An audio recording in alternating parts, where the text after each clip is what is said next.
చిరంజీవి కొత్త యాడ్ కులాల మధ్య ఆధిపత్య పోరు అగ్గిరాసేసింది.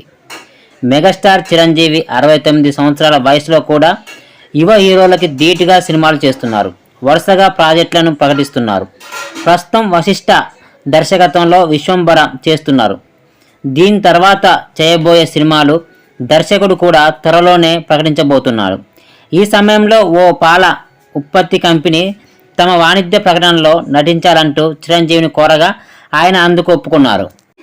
ప్రస్తుతం చిరంజీవి నటించిన ఈ యాడ్ సామాజిక మాధ్యమాల్లో వైరల్ కావడంతో పాటు ఓ వివాదాస్పద అంశానికి కారణమైంది.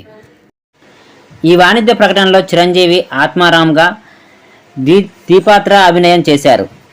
చిరంజీవితో పాటు కమెడియన్ సత్య కూడా నటించారు. ఈ ప్రకటనలో చిరంజీవి నటనకు అందరూ ఫిదా అవుతున్నారు. సీనియర్ ఆర్టిస్ట్ కాబట్టి ఎంతో తేలిగ్గా ఈ యాడ్ చేశారంటూ అభిమానులు కొనియాడుతున్నారు. ఊరికే మెగాస్టార్ అయిపోరు అంటూ మెగాస్టార్ అభిమానులు గర్వంగా చెప్పుకుంటున్నారు. అయితే సోషల్ మీడియా ఈ యాడ్కు కులం రంగు పులిమింది. దీనిపై రచ్చ జరుగుతోంది. కొంతమంది తాము ఇక నుంచి కంట్రీ డిలైట్ పాలు వాడమంటూ కామెంట్లు పెడుతున్నారు. కంట్రీ డిలైట్ పాలకు తాము గుడ్ బై చెప్తున్నట్టు మరో నెటిజన్ కామెంట్ పెట్టారు. ఇదంతా కులానికి సంబంధించిన యుద్ధమని కొందరు అభిప్రాయపడుతున్నారు. చిరంజీవి ఈ యాడ్ చేయడం వల్లే ఇక నుంచి కంట్రీ డిలైట్ పాలు వాడమంటూ బహిరంగంగానే ప్రకటిస్తున్నారు. సామాజిక వర్గాల వారీగా అభిమానులు చీలిపోయి సామాజిక మాధ్యమాల్లో కంట్రీ డిలైట్ యాడ్పై యుద్ధం చేస్తున్నారు.